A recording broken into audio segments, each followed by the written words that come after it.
duas outras questões eu queria caminhar aí para encerrar esse segundo ponto. Primeira questão é você respeitar a autonomia do jovem e dos seus movimentos. Significa que, ao você estabelecer canais de diálogo e participação, você não pode querer que isso seja instrumento de cooptação, você não pode convidar as pessoas, 5 minutos, convidar as pessoas para participar somente para dizer amém. Você tem que estar aberto à crítica, porque a crítica, ela, inclusive, aprimora a política pública. E do ponto de vista até, me reservo o direito de falar aqui, do ponto de vista dos próprios jovens e dos próprios movimentos organizados de juventude, também gera uma responsabilidade compartilhada. Se você tem o direito de criticar e o Estado se abre de maneira democrática para essa crítica, para o aprimoramento, também gera uma responsabilidade. Porque a crítica que se pode fazer, ela tem que vir também com um pouco mais de... demanda um pouco mais de aprofundamento, um pouco mais de consequência. Então não basta ser só do não. Então a autonomia, na minha opinião, é você ter coragem de dizer sim e ter coragem de dizer não. Mas respeitar essa autonomia, acho que é um papel precípio aí do Estado. Estou falando para a juventude, mas valeria para qualquer outra dinâmica de participação social. Uma segunda questão, que acho que diz muito a atual geração de jovens, que é você também reconhecer e valorizar os movimentos juvenis. Eu tenho uma trajetória, talvez pessoal, de até bem pouco tempo, antes de fazer parte do governo federal, de ter participado de vários movimentos de juventude. E uma marca e um peso, na minha opinião, injusto que essa atual geração de jovens carrega é uma comparação com a juventude de outras épocas. Então, eu sempre coloco assim, o jovem da década de 60, qualquer um que já participou de algum evento desse, especialmente no Brasil, ouve essa pergunta, qualquer liderança juvenil. Por que os jovens de hoje participam tão pouco de ontem, de antes era tão participativo? Eu acho que isso é uma grande inverdade. Primeiro, você fazer comparação com períodos históricos é sempre muito perigoso. Segundo, porque junto com essa inverdade, vem uma visão idealizada e romantizada da participação juvenil, a dificuldade de você entender as formas atuais de participação, né, como ela se dá nos dias de hoje.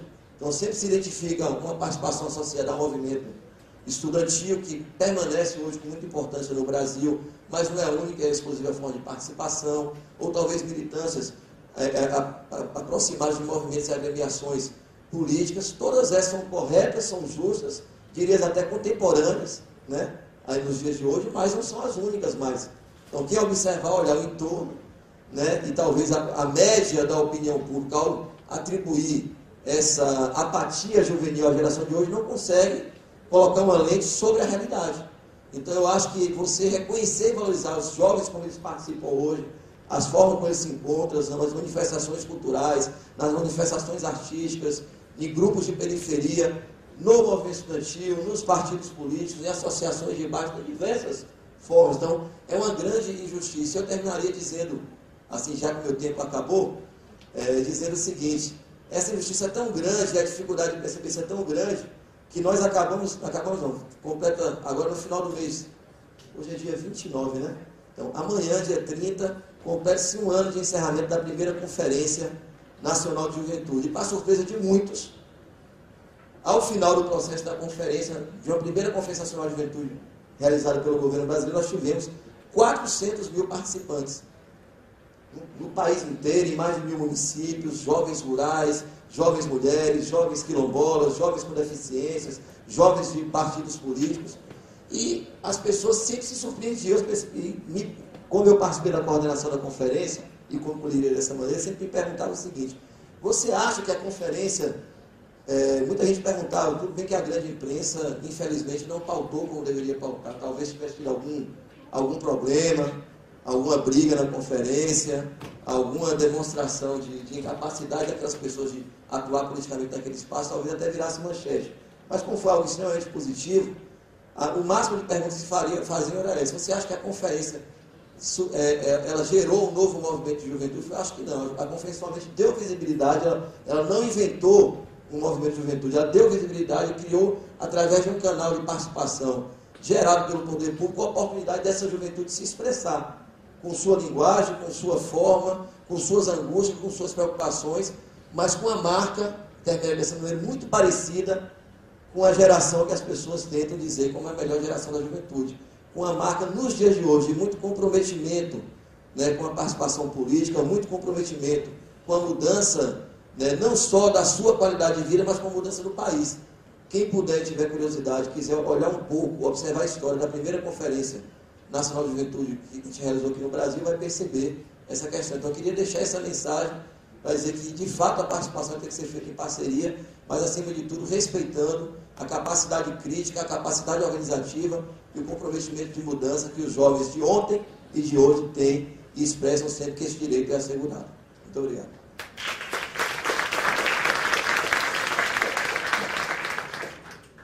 Obrigada. Vai ser bem, nosso debate no final vai ser bem dinâmico, acredito. Né? Eu peço então agora para compor a mesa o secretário municipal de Habitação do Rio de Janeiro, o senhor Jorge Bittar.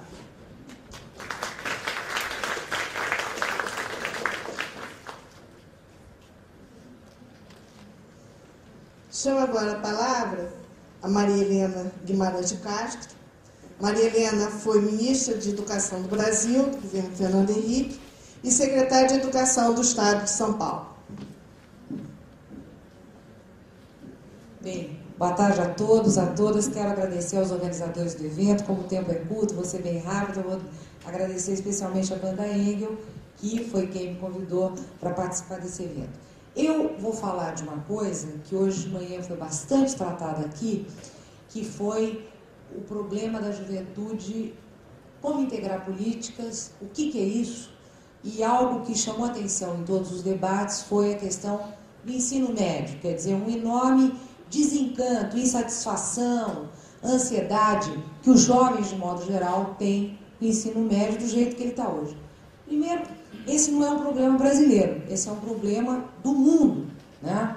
A França, por exemplo, nos últimos 10 anos, ela enfrentou 5 greves de estudantes secundaristas inconformados com a política de ensino médio, com o currículo, com uma série de coisas, cortes que foram feitos na cantina, enfim, ajuda de custo para transporte, enfim.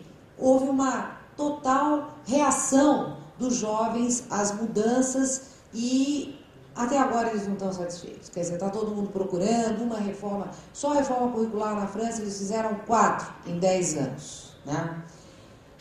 O Chile, nos últimos 6 anos, teve também uma série de greves de secundaristas contra a reforma do currículo, contra não sei o quê, contra a mudança do horário, contra a mudança do vestibular, contra tudo. Né?